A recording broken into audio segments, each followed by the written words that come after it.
책을 돌려가면서 10권 읽었더니 어떤 효과가 있었는지 한번 이야기를 해 보도록 하겠습니다. 지난번에 제가 책을 7권 한꺼번에 돌려가면서 읽는다고 했더니 한 분이 10권을 본인이 읽고 있는데 한번 읽어 봐라고 저한테 제안을 해 주셨어요. 그래서 제가 도전을 해 봤습니다. 그분은 10권 읽고 계시는데요. 장점을 이렇게 소개해 주셨어요. 동시에 읽다 보니까 집중력이 좋고 몰입감이 높아졌다고 하시고요. 두 번째는 처음에는 머리에 잘 들어오지 않았는데 어느 순간 뇌에서 지각 변동이 일어난 것처럼 10권의 내용이 정리가 되었다는 쾌감을 느꼈다고 하시더라고요. 그래서 저보고 7권 읽는다면 10권 독서도 추천합니다라고 이야기를 해 주셔서 제가 10권을 한번 돌려가면서 읽어 봤습니다. 첫 번째 책은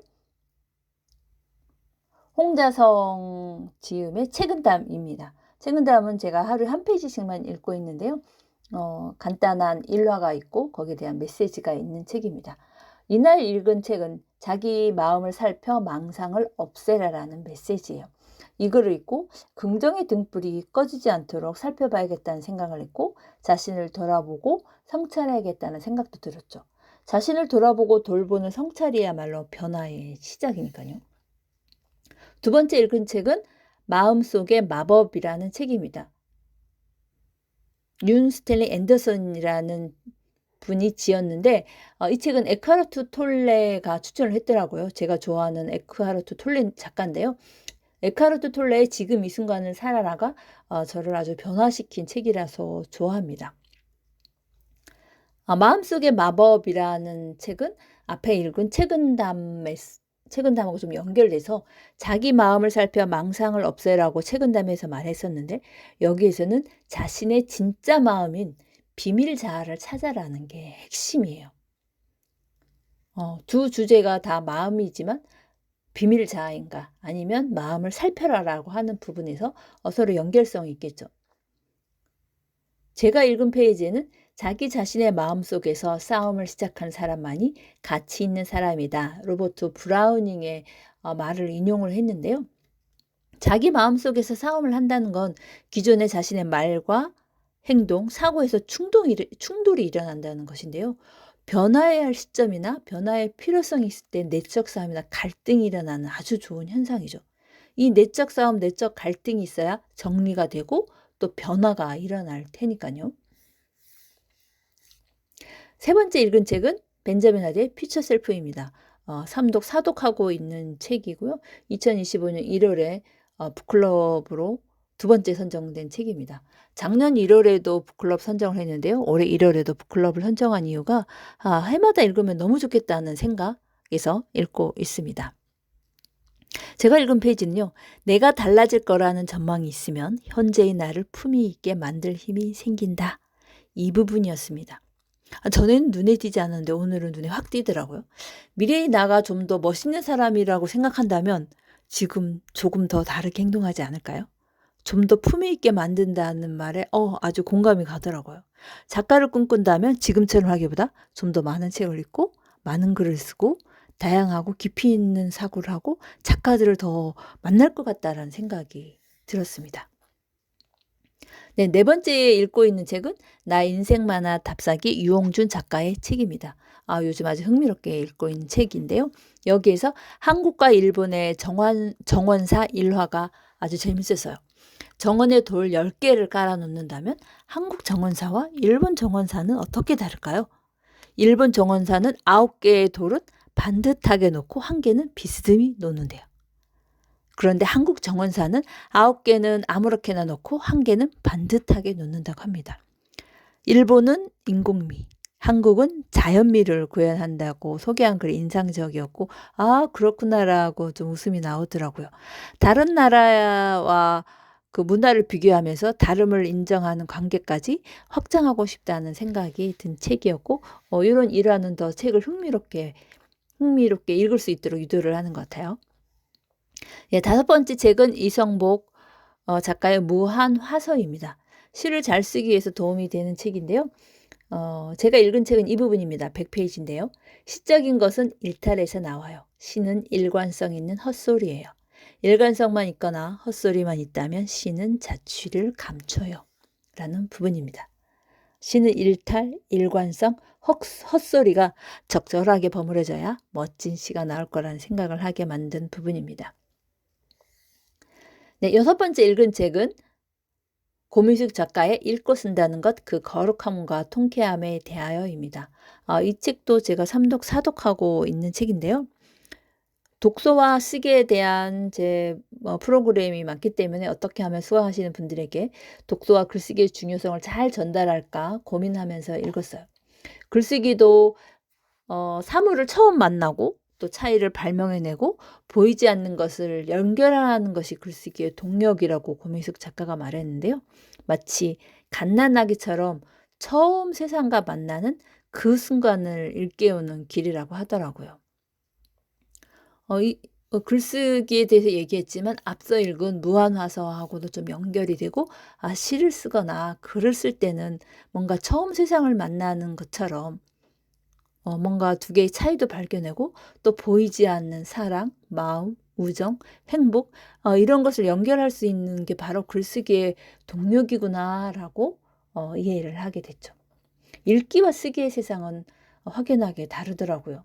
읽기가 알 것 같으면서도 조금 뿌연 연기 상태라면 쓰기는 좀 더 암기가 거치는 그런 기분이 들어요. 뭐 자신이나 관계나 세상도 쓰면 쓸수록 더 조금 더 환해진다는 그런 느낌이 드는 것 같아요. 그래서 읽기와 쓰기는 꼭 병행해야 된다고 생각을 합니다. 7번째 책은 신태순 작가의 오늘도 함께 크고 있습니다. 입니다. 육아와 일을 병행하려는 작가의 모습에서 삶의 진실성이 돋보이는 책인데요. 저희 아이들은 고등학교, 대학생이라 많이 컸지만 아이들이 유치나 초등 시절도 생각나기도 했어요. 스스로에게 할 수 있다, 나를 믿는다, 행복하다라고 할 뿐만 아니라 아이들에게도 이런 말을 자주 해주자라고 얘기를 했는데요. 이 말은 아이가 어렸을 때뿐만 아니라 대학생이 되었든 결혼을 했든 성인이 되고 내 아이가 60이 되어서도 이런 말을 해주면 너무 행복하겠다. 아이를 믿는다는 건 그 사람을 존중해 준다는 뜻이잖아요. 그래서 이런 말은 아이가 정말 할머니가 될 때까지 내가 살아있는 한 해주면 좋겠다라는 생각을 했습니다. 또 말도 세습이 되지만 무의식도 세습된다는 생각도 든 책이에요. 내가 무의식 중에 하는 말, 이것도 아이들에게 영향을 주겠구나라는 생각이 들어서 계속 긍정적인 말, 또 긍정적인 글을 많이 쓰려고 합니다. 그 다음에 읽은 책은 마케팅 부분에서도 공부해야겠다는 생각이 들어서 읽고 있는 책인데요. 무조건 팔리는 심리 마케팅 기술 100이라는 책을 읽고 있습니다. 여기에서는 마케팅 할 때 고객님께 성실한 자세로 다가가겠습니다. 땡땡땡 정기공업 이렇게 뭔가 팜플렛이나 명함을 전달하는 것보다 고객님께 성실한 자세로 다가가겠습니다 하고 사진이 들어가거나 개인 사원의 이름이 들어갔을 때 더 고객은 신뢰를 한다는 거죠. 얼굴이 보이는 사진, 그리고 한 개인의 이름을 넣었을 때가 더 좋다라고 하는 거, 이게 마케팅 기술이라는 거죠. 그래서 지난번에 제가 이 책을 읽고 나서 메일로 일주일에 한 번씩 뉴스레터를 제 고객에게 보내고 있는데요. 김민들레라고만 하지 말고 제 사진을 넣어야 되겠다라는 생각이 들어서 그때 이후로부터 사진을 추가해서 보내고 있습니다. 그 생각이 난 책입니다. 그 다음에 읽은 책은 9번째 책으로 커뮤니티는 어떻게 브랜드의 무기가 되는가 라는 책입니다. 다른 독서 모임 덕분에 알게 된 책인데요. 이 책도 역시 제독, 3독하고 있는 책입니다. 2025년 저의 원워드는 조인트사하고 협업인데요. 어떻게 커뮤니티를 꾸려갈까? 활성화하고 확장할까? 어떻게 다른 분하고 협업할까? 고민 중이어서, 그리고 또 커뮤니티를 더 확장하고 싶은 마음에서 다시 읽고 있습니다. 제가 읽은 부분은요. 나이키가 자신의 상품을 판매할 수 있는 아마존과 결별하고 직거래 판매 방식인 D2C를 선택한 이유는 고객과 원하는 방식으로 소통하기 위해서거든요. 저도 작은 커뮤니티지만 계속 꾸려나가고 확장하고 싶은 거죠. 홍보를 하려거나 그랬을 때 다른 분들에게만 도움을 요청할 게 아니라 내가 내 SNS를 계속 활성화하고 있으면 거기에서 내 상품을, 내 교육 프로그램을 홍보할 수도 있고 또 내가 쓰고 싶은 글을 쓸 수도 있는 거죠. 그래서 커뮤니티를 더 활성화하고 싶은 마음에서 커뮤니티는 어떻게 브랜드에 묻게 되는가, 그리고 나이키의 예를 읽고 나선 '아 더 해야 되겠구나.'라는 생각이 들었습니다. 열 번째 읽은 책은 돈의 심리학입니다. 이 책이 저는 가장 진도가 안 나가는 책이었거든요. 하지만 경제 도서는 월 1권은 읽으려고 하고 있어요.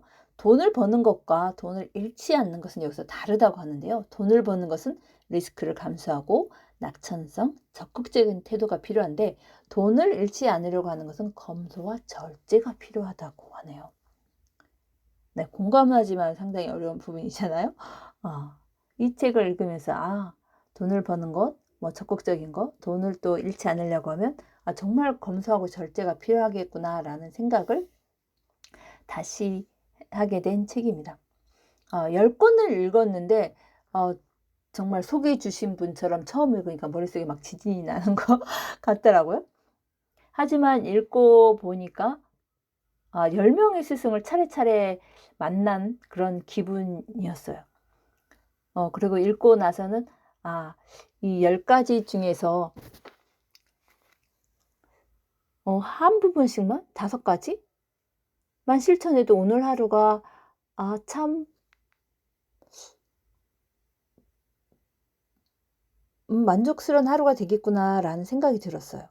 그리고 책 읽는 순서도 좀 바꿔야 되겠구나. 잘 익히는 책은 나중에 읽고 어려운 책은 또 처음에 좀 읽을 의욕이 있을 때, 그리고 연관 있는 책은 또 연관해서 읽으면 좋겠구나라는 생각도 해서 '책 읽는 순서도 바꾸면 좋겠네.'라는 생각도 든 책입니다. 다양하게 읽다 보니까 좀 재미가 있고요. 막 그렇게 지루한 부분은 없었어요. 지루하면 또 책을 바꾸면 되니까요. 그래서 거의 1 시간, 1 시간 반이 후딱 지나간 그런 느낌이 들었습니다. 오늘 제가 읽은 책 10권을 소개하면 동양 최고의 지혜 책은다, 마음속의 마법, 나 인생만사 답사기, 무한화서, 퓨처 셀프, 읽고 쓴다는 것 그 거룩함과 통쾌함에 대하여 오늘도 함께 크고 있습니다. 무조건 팔리는 심리 마케팅 기술 100, 커뮤니티는 어떻게 브랜드의 무게가 되는가, 돈의 심리학 10권을 읽고 인상적인 문장을 소개했습니다. 감사합니다.